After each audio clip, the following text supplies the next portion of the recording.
Hi guys, welcome to the LazyFilmmaker podcast. This is the first episode and I've been wanting to do this for a while, but yes, finally it's here. Today I'll be watching a trailer of a movie that's in the cinemas already. Welcome to Buka Street. It's called Battle on Buka Street, and treat this as an educational review because I'm not doing this to criticize or to pick on any filmmakers. I feel like filmmaking is an art and everyone has a special way that they approach filmmaking. So this is for me a series where I would watch videos with you guys and I would pause at some points to break down some of the scenes, the lighting, the camera angles, the composition, the choice of lenses, everything from a filmmaker's perspective. And on some of the episodes, I'll be bringing in my friends and cinematographers to join me on the action. So without wasting your time, let's fire down. Welcome to Buka Street, the food headquarters of Ottawa community. Okay. I hope so that they enjoy it. My mama cook am now. So first things first, I like films that really go to the hood. Films that show not the glamorous life of Lagos. And I like filmmaking that is rustic. I like to see stuff from the hood. So this is giving me that vibe and I love it already. Come now, me I'm like this way. You guys know Funke Akindele is extra. She's she's when it comes to comedy, when it comes to keeping it real and straight, she has it on point. So yeah, she's just in her element here. So yeah. Life. I love when you watch a local film in quotes, something done on the streets, and it looks cinematic. I can see the lighting on Funke Akindele's face.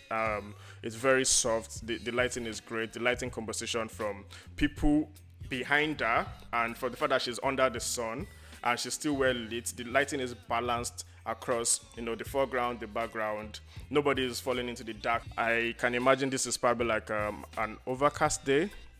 Yeah, and the clouds are really helping. I can see a complementary color scheme going on. There's it's not really orange and teal like we would usually know, but there's the blues going on, and then there's the complementing on the browns of human skin. And it's kind of intentional. I would like to think that they painted this place just so they can complement the skin. So good job, guys. Production design, good job. And you can see the brown chairs. Is it this brown? Orange, maroon red. Yeah, something like that. I know too savvy color. Life. Tinamba, I love her. Competition. When one person take one step. I like when the cinematographer does this because most people just shoot wide open on their lenses. So because you want to have that blurry feeling, people will just, because your lens can go to let's say T1.5 or T2, people just open all the way and then we have that blurry background. But if for this kind of film, if you had gone with a blurrier background than this, then we won't be able to enjoy the production design. And it's annoying for production designers to because everything you're seeing here, I can tell that most of them are intentional in terms of, the fabric behind the characters, to make sure that colors pop up on screen, not too distracting, but it just really, because most times you go into a location like this, they look good already, but you need to inject colors into them. So I feel like this cinematographer was intentional, very intentional about the lens aperture, not fully closing the fully opening up the aperture, because that would have made it look, in quotes, more cinematic, but then it loses the point. So what do you exactly call cinematic? Is it because the shots are blurry at the background? Does this tell the story? Does this serve the purpose of the story? If it doesn't, then I can probably guess this was shot on a T4 in terms of aperture. So it was fairly open, but not too open, so that we can see everything in the background and things are not falling into deep focus, as the case may be. Take another step ahead of that person. Same thing is still happening, the same action. In terms of production design, you can see the colors now. You can see how the colors are working. They're intentional reds here. They're blues. They're deep blues. There's teal. Everything is just really working. And you can, if you look at the lighting, it's very, very even. It's not too contrasty because this film is a comedy. It's a drama comedy, I believe. And it's not supposed to look too dark, but it's also not supposed to look too flat. So it's a very good balance, and I love what they're doing so far. So let's keep going. Sola Sobowale. I have said nobody should fight in this family. So this is the part where you can open up the aperture a bit more. Right now, I would probably imagine this is a 2.4 to 4, and you can see the blur behind N.Owoh. I can see the light, the far side. lighting on the side of his face. So I'm very sure that maybe like a 4x4. Yeah, this should be a 4x4 or a 6x6 grid, and probably like an HMI shooting through that, but it looks really good. And you can see by the quality of the light that the light wraps around him properly.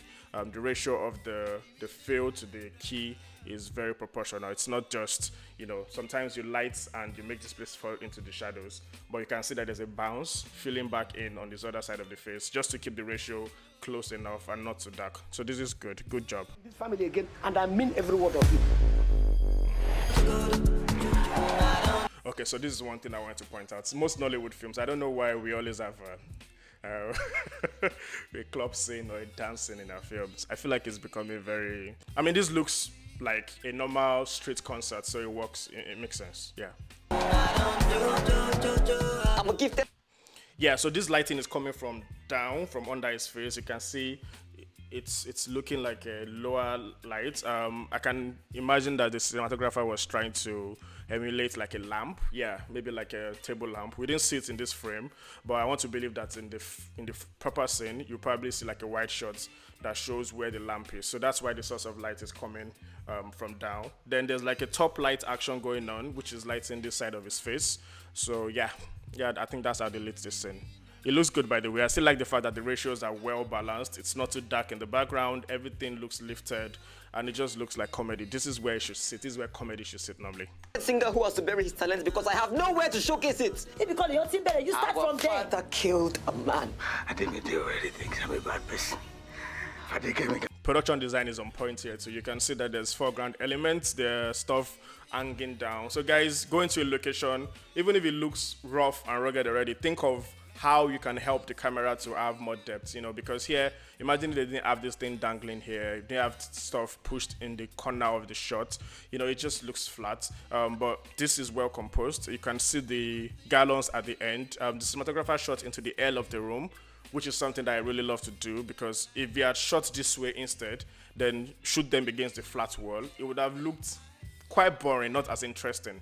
But this has like a depth to it. You can see on the far right, there's like a depth. You can imagine how long or what else is on this side of the room. So that just creates some like visual interest on screen, which is really lovely. Oh, Hajaju, you must be one of our new neighbors, right? Mba, I'm the old one. Look at you. You think you can disgrace me in front of mommy? It won't work. Wajade. Production design everywhere. I mean, when last did you see bricks that are blue? These are blue bricks, and yeah, guys, this was painted by the art director or the production designer. Makes sense because again, this is for you to make sure that when you go into a scene, the scene looks nice, but you just try to like improve the look and try to make things pop out so that the colorists can have things to play with on while color grading. Would I have gone for this blue?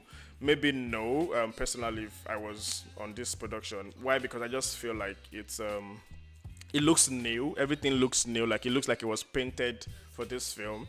Maybe I would have, smeared it up a bit, make some of them look rough. Because ideally, if these things are out there and rain beats them every time, then it will look worn out.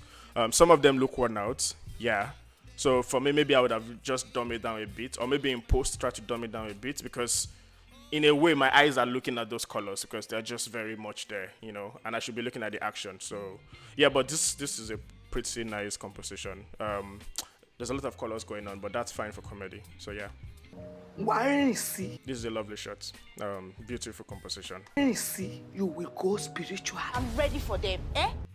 Yeah, this is good too. This is very common. If you watch a lot of films now, you will see like we try to emulate darkness or night light with blue. So we always have this blue light coming from our windows, coming from the shares. Someone puts like an HMI, jellied blue, and then push it through the windows. People have done it everywhere, just done in Hollywood. Everyone does it. For a cinematographer like me, maybe I would say like we should start exploring other colors aside just this blue. Like let's say gray that can still depict darkness. But what do I know? This looks good. This time, fire for fire. Explosions. This is what you're hiding. And you know what these people have done to us in this Ottawa community? Another thing, like I'm guilty of this too. If you watch my film that's coming up soon, all my night scenes have blues. So I think blue just really helps to make it look like it's night. because ideally I don't think we see the moon like this really when we go out at night. It's not really this blue, but for film's sake, some things are not meant to be kept very real. So when you see like scenes like this, your eyes are just used to the fact that blue means like darkness, blue means like night, and I think it's been working for years, even before us. So we'll just ride with it. In this Ottawa community, boggling shops, making our lives miserable. This is very sad. You want to continue your competition with Auntie Yejide and her mother? Oof. That sounded really good. Like whoever did that sound did a good job, because I felt like this person was whacked properly with it. Yeah, good sound design. Whatever you do, I mean, I love Bimbo a lot. I think that she's an amazing actress. Like, even on set, when she's not filming, she's just a very funny human being. you I'm do, out. you better win. Why? Because mommy said so. I'm not very sure about this logo, Battle on Buka Street. I don't know. It just looks very... Maybe because of the comedy thing, but I'm not sure about the logo. Whoever designed this, I'm not very sure about it. I'm not trying to drag anyone, but I feel like it's just a bit too texty. It looks very flat. It's not three-dimensional. But then coming from the world of the film, so maybe that's proper. Maybe that's fine. But I'm not feeling that. I'm sorry. And the fire, come on, even added fire behind it. No. Yeah, this is very ideal. Like Yoruba, like street Yoruba guys, they're always very extra, they're dramatic. So I know most people say like Funke can be extra. I personally feel like sometimes she's extra, but if you go on the streets, the Yoruba streets, you probably know that she's learning, she's not extra. People are very extra where I'm from. I'm a Yoruba guy, in case you guys want to start dragging. My name is Tayo, so my people, we are extra, and we love it that way. That will still be. Yeah, so this green thing too, I've seen it a lot in films. Yeah, it's quite nice. I just don't necessarily feel like houses like this with this kind of couches would have like a green paint this clean and neat. And whenever I see it, I know it works for the shots. It makes the people look good. I just wish that in terms of production design, we can dumb it down a bit. Maybe like stain it up a bit, make it not too green. I mean, it looks like a background. Look at this shot. It looks like someone keyed somebody out and put like a green solid. So maybe there's a way we can, or maybe because it's not been broken, maybe break it with like some stuff, set design. I'm not saying like you should put pictures and paste it on the wall like most of us do. No. Just look for ways to make sure that, because if this house is this on fresh, on modern, not modern, what's the word for opposite modern? Rural, yeah. I feel like the green should not be this green. That's what I feel. Time for you and your masquerades to perform. See, it's looking too green. Like, what's going on? You can tell that it was printed for this shoot. Yeah.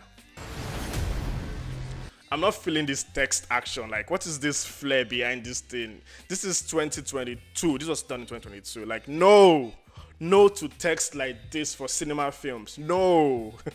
I like the cinematography. I'm not gonna lie. I like the fact that the cinematographer was not just hell bent on opening up, which is very important. Most people just open up like we want the blurry background, and it doesn't tell the story. So thanks for letting the production designer shine on this film. Thanks for letting us see everything that happened in the background, and it just makes the shots richer, because if you're going to set extras, because Funke goes hard on extras, it just makes sense that we're able to see what everyone is doing behind the scenes, behind the frame. Not that you're just focusing on the character and every other person is blurred out. People will tell their friends that, I did that film, then we'll go and watch it and we'll not see them. I like the color. I think the colorist kept it very simple, played with the tones. Things were not oversaturated, which some people try to do with comedy. Colors that were bright were a bit like, I think the luminance was taken down, just so it doesn't overshoot in terms of the color spectrum. I can't tell about the acting because I've not seen the film. I live in the UK and it's not been in the cinemas here yet, and it's not on Netflix. But for you guys that have seen it, let me know. What do you think about the compare the trailer to the real film? Did you like it? Was it nice? How was it for you? Let me know in the comment section. All right, that's about it on Battle on Buka Street, and I had a good time going through this amazing work by Funke Akindele, Mercy Johnson, Bimbo Ademoye, Sola Sobowale, N.Owoh. So for me, this is a 7 over 10. Cinematography was on point, lighting was good, color was good, casting was fine from the trailer. The extras, yes, production value, on point. The remaining 3 is because I'm stingy. I'm not going to give any movie 8 or 9 or 10 yet. So guys, that was my view. That's my review on Battle on Buka Street. This is the Lazy Filmmaker podcast. If you guys want me to review more stuff or review this film when I've seen it, let me know. Then I will be glad to come up and tell you my opinion. And seeing from the trailer and the film, did it match my expectations? Was it like, what in be this? I'll try to keep it real with you guys. So until the next time when I come to like review something else, if you have a trailer that you want me to like review, please send it my way. Or if you have a film that you've shot and you want me to like have a first look on it, please send it my way, and I'll be here with my lazy self to talk about it. Till next time, Lazy Filmmaker podcast signing out.